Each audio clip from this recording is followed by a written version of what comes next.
ગુજરાતમાં સ્થાનિક સ્વરાજની ચૂંટણી દરમિયાન લોકશાહીની સુંદર ઝલક સામે આવી છે. જામનગર ધ્રોલાના ગામે 117 વર્ષીય ધાનુબેન મતદાન મથક સુધી પહોંચી પોતાનો મત અધિકાર ઉપયોગ કરી સૌને ચોંકાવી દીધા.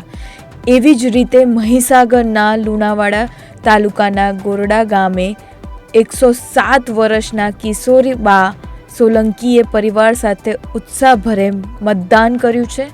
એ જ પ્રકારે મોરબીના ચારવડા ગામે 104 વર્ષીય કાશીબેન મકસાણાએ વ્હીલચેર પર બેસીને મતદાન કરી યુવા પેઢીને ફરજ નિભાવવાનો સંદેશ આપ્યો.